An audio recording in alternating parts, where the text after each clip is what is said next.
Hello, स्वागत है आप सभी का। मैं वीरेंद्र शर्मा अपने radian government exam YouTube channel में लाभ हानि की तीसरी क्लास आज शुरू करने जा रहे हैं। लेटेस्ट क्वेश्चन होने वाले हैं आज की क्लास के अंदर। कुछ महत्वपूर्ण क्वेश्चन हम डिस्कस करेंगे। सबसे पहले आप चैनल को सब्सक्राइब जरूर कर लीजिए अगर आपने चैनल को सब्सक्राइब नहीं किया है। लगातार कंटेंट आप तक पहुंचाया जा रहा है, बेस्ट कंटेंट आप तक हम पहुंचाते हैं। क्लास अगर आपको पसंद आती है तो लाइक और शेयर करना ना भूलें। शुरुआत करते हैं। आज की क्लास का पहला क्वेश्चन आपकी स्क्रीन पे आ चुका है। देखें, एक मेज को 1200 रुपए की अपेक्षा 1125 रुपए में बेचे तो 5% अधिक हानि होती है। पूछा जा रहा है वस्तु का क्रय मूल्य कितना है। देखिए, किसी वस्तु को आप पहले 1200 में बेच रहे थे और वस्तु को बेच रहे हो आप 1125 में। तो हमने देखा कि इस क्वेश्चन में 75 रुपए की कमी करी जा रही है। अगर 75 रुपए कम करते हैं तो उस साइड आप देख रहे हैं सीधा सीधा 5% नुकसान बढ़ जाता है। तो 75 रुपए सीधा सीधा असर डालता है 5% पे। पहले 1200 में बेच रहे थे, अब 1125 में आप बेच रहे हैं, तो सीधा सीधा आप देखेंगे 75 रुपए कम करने से 5% नुकसान उधर बढ़ जाता है। तो इस क्वेश्चन के अंदर आपने देखा कि 5% आपका 75 रुपए के बराबर है, तो 1% बराबर आएगा 15 के। और मैथ में कोई भी नंबर आपका 100% होता है, तो 100% की वैल्यू आएगा 1500 रुपए। तो पहले सवाल का आंसर पड़ेगा आपका ऑप्शन नंबर सी। लिख सकते हैं। क्वेश्चन नंबर सेकंड, किसी वस्तु को 3400 रुपए की अपेक्षा 3500 रुपए में आप बेचते हैं। पहले 3400 में आप दे रहे थे, अब आप 3500 में दे रहे हो, तो सीधा सीधा 100 रुपए आप यहाँ पे बढ़ा रहे हैं। 3400 की जगह अगर आप 3500 कर दें तो सीधा सीधा 100 रुपए बढ़ गए। 100 रुपए बढ़ने से 5% अधिक प्रॉफिट हो जाता है। तो 100 रुपए अगर आप बढ़ाते हैं तो परसेंटेज में 5% आपका लाभ बढ़ जाता है। इस क्वेश्चन में हमने देखा कि सीधा सीधा आपका 5% 100 रुपए पर असर डाल देता है। तो इस सवाल के अंदर आपने देखा कि 5% की वैल्यू 100 रुपए है। इस क्वेश्चन में 1% की वैल्यू आएगा 20 रुपए। अगर कहीं भी पूरे लाभ हानि में आपसे क्रय मूल्य पूछा जाए तो क्रय मूल्य हमेशा 100% होता है।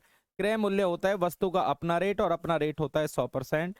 तो समझ जाइए 100% वैल्यू बनेगी आपकी 2000 रुपए के बराबर। 2000 आपका उत्तर है। एक बार और देख सकते हैं आप, पहले आप वस्तु को 3400 रुपए में दे रहे थे, अब 3400 रुपए की जगह आप वस्तु को 3500 में बेच रहे हैं। 3400 की जगह 3500 में, तो सीधा सीधा आप 100 रुपए बढ़ा देते हैं। 100 रुपए बढ़ाने से सीधा सीधा 5% लाभ बढ़ जाता है। तो इस क्वेश्चन में 5% 100 रुपए के बराबर है। तो इस सवाल में 1% जो वैल्यू बनेगी 20 के बराबर, 100% वैल्यू बनेगी आपका 2000 के बराबर। तीसरा सवाल देखें, एक व्यक्ति ने एक घड़ी 1600 रुपए में खरीदी। इस घड़ी को बेचने पर उसे विक्रय मूल्य का 20% लाभ मिला। घड़ी का विक्रय मूल्य आपसे पूछा जा रहा है। ध्यान से देखें, एक कंडीशन डाली जाती है सवालों में, विक्रय मूल्य का 20% लाभ। पहले ये कंडीशन आप समझें। लाभ और हानि हमेशा क्रय मूल्य पे देखी जाती है, बट ये स्पेशल केस है जिसमें लाभ आपको विक्रय मूल्य पे देखा जाए। कभी कभी टेस्टों में सवाल डाल दिया जाता है कि विक्रय मूल्य का 20% लाभ। तो पहली बात, 20% की फ्रैक्शन वैल्यू बनेगी 1/5। 20% को आप 1/5 बोलेंगे और ये लाभ है विक्रय मूल्य पे। तो जिस पे बोला जाए ये उसको मानेंगे, इसको विक्रय मानेंगे, और ये हो गया आपका लाभ। ठीक है, लाभ विक्रय मूल्य पे आपको बताया जा रहा है। तो समझ जाइए इस क्वेश्चन में वस्तु 5 रुपए में बेची गई, 5 रुपए में बेचकर 1 रुपए का लाभ हुआ, तो वस्तु का क्रय मूल्य आएगा आपका 4 रुपए। देखें, क्रय मूल्य आपका 4 आएगा और विक्रय मूल्य आपका 5 रुपए। दोबारा देखें, विक्रय मूल्य कहते हैं बेचने को। अगर एक वस्तु 5 रुपए में बेची गई और 1 रुपए का लाभ है, तो समझ जाइए इस क्वेश्चन का क्रय मूल्य आएगा आपका 4 रुपए। अब इन दोनों में से जो भी रेट आपके सामने रखा जाए उससे आप कंपेयर कराएंगे। क्वेश्चन में खरीदने वाला रेट आपको 1600 दिया गया है, तो समझ जाइए इस सवाल में 4 की वैल्यू 1600 है। अगर 4 की वैल्यू 1600 है तो एक हिस्सा आपका 400 के बराबर आएगा। एक हिस्सा 400 के बराबर है, तो 5 हिस्से बनेंगे आपके 2000 के बराबर। तो इस क्वेश्चन का आंसर पड़ेगा 2000। 2000 का मतलब ऑप्शन नंबर बी आपका आंसर आ चुका है।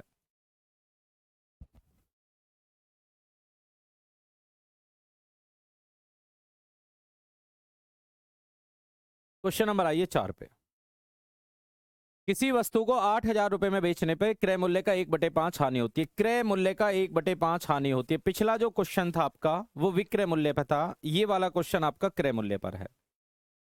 तो 1/5 की हानि हो रही है, हानि, और हानि भी क्रय पे। अगर क्रय बोला जाए तो इसको क्रय मानना है, और विक्रय बोला जाए तो नीचे वाले को विक्रय मूल्य मानना है। मतलब जिस पे बोला जाए वो नीचे वाला मानना है। हानि ऊपर दिया हुआ है, तो सबसे पहले आपको क्रय और विक्रय का एक रेशो तैयार करना है। कितने में आपने वस्तु खरीदी और कितने में वस्तु आपने बेची। क्रय माने खरीदी आपने 5 रुपए में, और एक का नुकसान लेके आपने 4 में बेच दी। खरीदी हमने 4 रुपए में और बेच आपने दी 5 रुपए में, 4 रुपए में, सॉरी 5 में मैंने खरीदी, 4 में मैंने बेच दी। इस सवाल में बेचा गया 8,000 में। अब 8,000 में बेचने का मतलब है 4 की वैल्यू 8,000 है। अगर 4 की वैल्यू 8,000 बनी है तो इस क्वेश्चन में 1 की वैल्यू 2,000 है। 4 हिस्से आपके 8,000 के बराबर बने, तो एक हिस्सा आपका 2,000 के बराबर बना है। जब एक हिस्सा 2,000 के बराबर है तो 5 हिस्से बनेंगे आपके 10,000 के बराबर। 10,000 का मतलब हो गया आपका ऑप्शन नंबर पड़ेगा सी। ये देखें, एक फल विक्रेता ने कुछ संतरे 15 रुपए प्रति दर्जन की दर से और उतने ही संतरे 10 रुपए प्रति दर्जन से खरीदते हैं, और इन सबको 14 रुपए प्रति दर्जन की दर से बेचकर वह 60 रुपए का लाभ कमाता। उसके द्वारा खरीदे गए संतरे कितने। इस सवाल में आपने देखा जितने संतरे उसने पहले खरीदे उतने ही संतरे उसने बाद में खरीदे। क्वेश्चन में लिखा हुआ है कुछ संतरे 15 रुपए दर्जन के हिसाब से। चलो मैं 1 दर्जन मान लेता हूं।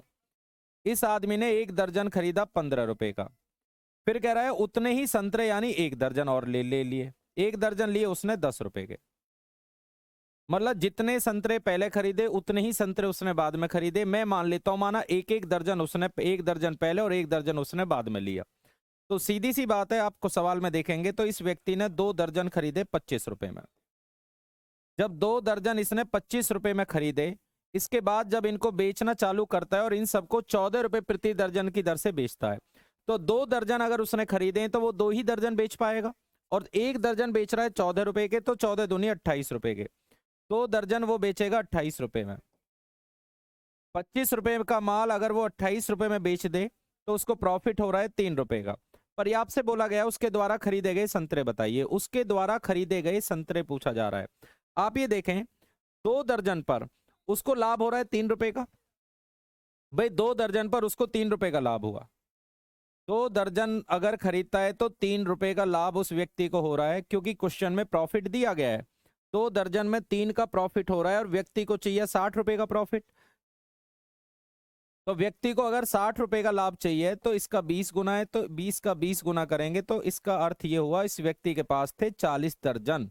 40 दर्जन आपको उत्तर देना है। मैं मान लेता हूं 1 दर्जन उसने पहले खरीदे और 1 दर्जन उसने बाद में खरीदे, तो 2 दर्जन वो 25 रुपए के खरीद के लाता है और इन सब को वो 14 रुपए प्रति दर्जन की दर से बेचता है।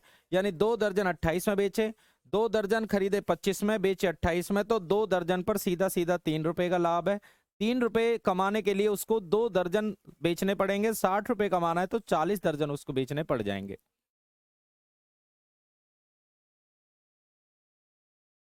क्वेश्चन नंबर आते हैं 6 पे। एक दुकानदार प्रत्येक वस्तु पर 10% की छूट देने का दिखावा करता है, परंतु प्रत्येक वस्तु के दाम में 20% की वृद्धि कर देता है। मतलब एक दुकानदार अगर कोई सामान 100 रुपए में खरीद कर लाया है तो उस पर एमआरपी लगा देता है वो 120, पहले ही 20% बढ़ा देता है। दुकानदार 100 रुपए में के माल पर 120 रुपए चिपका देता है, और जब कस्टमर आता है कस्टमर से कह रहा है चलो मैं 10% का डिस्काउंट आपको दे रहा हूं। अब ये 10% का डिस्काउंट किस पे दिया जाता है? एमआरपी पे। जो भी डिस्काउंट दिया जाएगा वो एमआरपी पे दिया जाता है। अगर क्वेश्चन में एमआरपी आपकी 120 है तो 120 का 10% 12, और डिस्काउंट देने के बाद आता है विक्रय मूल्य। 12 रुपए का डिस्काउंट दिया तो 108 में। बोला जा रहा है आपसे लास्ट में कि प्रत्येक वस्तु पर उसका लाभ प्रतिशत बताओ। लाभ और हानि हमेशा क्रय मूल्य पे देखी जाती है। तो व्यक्ति ने ये माल 100 रुपए में खरीदा, 108 में बेचा, व्यक्ति को लाभ हुआ है 8%। ये देखें आप, किसी खिलौने पर 30% की छूट देने पर इसके दाम 30% कम हो जाते हैं, वस्तु का नया रेट बताइए। देखिए 30% डिस्काउंट देने के बाद अब डिस्काउंट एमआरपी पे दिया जाता है। अगर मैं क्वेश्चन की 30% की फ्रैक्शन वैल्यू निकालूं तो 30% की फ्रैक्शन वैल्यू यानी भिन्न बनेगी 3/10। डिस्काउंट, डिस्काउंट के लिए हमेशा नीचे एमआरपी मानेंगे। डिस्काउंट एमआरपी पे दिया जाता है, नीचे एमआरपी मानी जाएगी, ऊपर डिस्काउंट। तो इस सवाल में अगर आप एमआरपी देखेंगे, एमआरपी का मतलब अंकित मूल्य। अगर अंकित मूल्य इसका 10 है तो व्यक्ति ने 3 रुपए का डिस्काउंट दिया, और डिस्काउंट देने के बाद आता है विक्रय मूल्य 7। 10 रुपए का माल व्यक्ति कह रहा मैं 7 में बेच दूंगा, क्वेश्चन में कह रहा है 30 रुपए कम हो जाते हैं, और हमारे अनुसार कितने कम हुए? हमारे अनुसार जो 10 रुपए का माल था वो 7 में जा रहा है, तो भाई 10 रुपए का माल 7 में जा रहा है, तो हमारे हिसाब से 3 रुपए कम हुए। हम 3 कह रहे हैं, ये 30 कह रहा है। एक की वैल्यू 10 है और वस्तु का नया रेट 7, 7 की वैल्यू आ जाएगी 70। 70 रुपए आपको उत्तर देना है, ऑप्शन नंबर सी।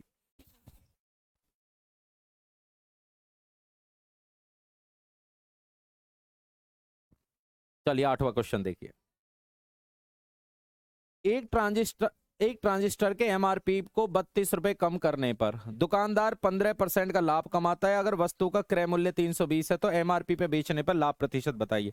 देखिए, किसी वस्तु का क्रय मूल्य 320 है, क्रय लिखें 320, व्यक्ति 15% लाभ कमाता है। 320 का 15%, 320 का 15%, क्योंकि लाभ और हानि हमेशा क्रय मूल्य पे देखे जाते हैं। 0 से 0, 5 से 2, 5 से 3, 2 से 16, 16 3 48 का लाभ। अगर 48 का लाभ है तो व्यक्ति इस माल को बेचेगा 48 रुपए कमा के 368 में। भाई 320 में व्यक्ति ने कोई माल खरीदा, व्यक्ति कहता है मुझे 15% का लाभ चाहिए।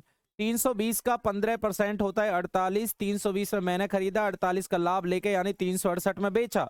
पर दुकानदार सोच रहा है मैं 32 रुपए कम भी करना चाहता हूं, तो कम किससे करते हैं? एमआरपी से।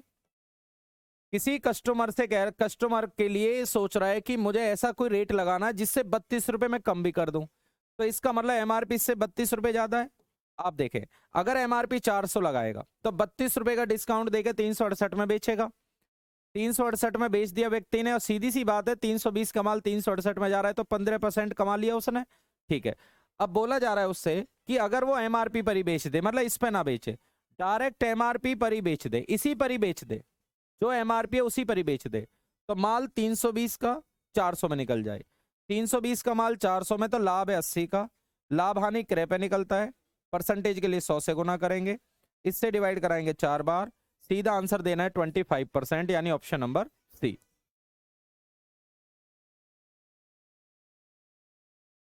क्वेश्चन नंबर आते हैं नेक्स्ट। किसी वस्तु को 69 रुपए में बेचने पर 8% की हानि होती है। अगर उस वस्तु को 78 रुपए में बेचा जाए तो उसका प्रॉफिट परसेंटेज कितना है? किसी वस्तु को 69 रुपए में बेचने पर 8% का नुकसान हो जाता है, 8% का नुकसान। अब 8% को आप कहते हैं, 8% का मतलब 4 से 2 बार, 4 से 25 बार, 2/5 की हानि। हानि और लाभ क्रय पे निकलता है, ये हानि है। मतलब अगर 25 में कोई माल खरीदा तो 3 रुपए का नुकसान लेकर बेचा, तो बेच दिया उसने 22 में, तो 25 का माल उसने 22 में बेच दिया। क्वेश्चन में बोला जा रहा है कि इस व्यक्ति ने बेचा 69 रुपए में। ठीक है, 8% को आप बोलेंगे 2/25, 4 से 2 बार, 4 से 25 बार, सॉरी 25 का माल 23 में, 23 कर लीजिए। अब व्यक्ति ने बेचा 69 में, ये इसका 3 गुना है, तो यानी कि इस वस्तु का क्रय मूल्य है 75 रुपए। ठीक है, अगर 75 रुपए क्रय मूल्य है, क्योंकि हानि और लाभ के लिए सबसे पहले क्रय मूल्य निकालना जरूरी है। दोबारा देखें, व्यक्ति को 8% का नुकसान हुआ, 2/25, 25 में खरीदा, 2 का नुकसान तो 23 में बेचा। व्यक्ति ने बेचा 69 में, ये इसका 3 गुना है, तो इसका भी 3 गुना करें। तो व्यक्ति ने अगर 75 रुपए का सामान 78 में बेच दिया, 75 का सामान 78 में व्यक्ति ने बेच दिया, 75 का मान अगर 78 में बेचे तो लाभ हो रहा है 3 का, लाभ हानि क्रय पे निकलता है। और परसेंटेज के लिए आप गुना करेंगे 100 से, 3 से डिवाइड कराएंगे आप 25 से 4 बार, 4 तिया 12%,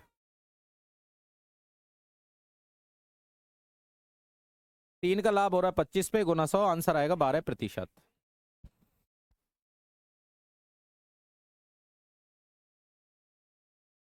भाई क्लास के साथ साथ आपको कमेंट करने हैं, जब क्लास समाप्त हो जाए करे तो अपने कमेंट्स आप रेगुलर भेज दिया करें, क्लास आपको कैसी लग रही है। ये वाला क्वेश्चन आप देखें, एक व्यक्ति एक मेज और एक कुर्सी 3500 रुपए में खरीदता है। मेज को 20% लाभ, कुर्सी पे 30% लाभ, इस प्रकार उसे कुल 23% लाभ हुआ। देखिए, एक मेज है और एक कुर्सी है, मेज को 20% लाभ का मतलब मेज को बेचा 120 में, कुर्सी बेची उसने 130 में, कुल उसे 123 का लाभ हुआ। 23% लाभ का मतलब टोटल 123% लाभ हुआ।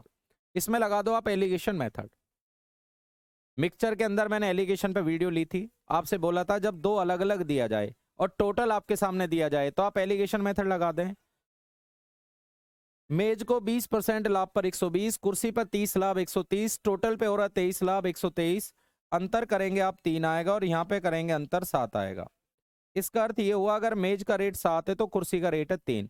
दोनों का टोटल करा आपने 10 है और इस सवाल में 10 हिस्से बनेंगे 3500 के बराबर, एक हिस्सा बना है 350 के बराबर। जब एक हिस्सा 350 के बराबर है तो आपसे पूछा जा रहा है कि एक मेज और एक कुर्सी खरीदता है, उसने मेज को इतने पे, ठीक है। तो इस सवाल में हमसे चलो पूछ रहा है कि कुर्सी का रेट बताओ। कुर्सी का रेट चाहिए तो 3 की वैल्यू चाहिए और 3 की वैल्यू आएगा 1050। तो सही आंसर पड़ेगा आपका ऑप्शन नंबर बी।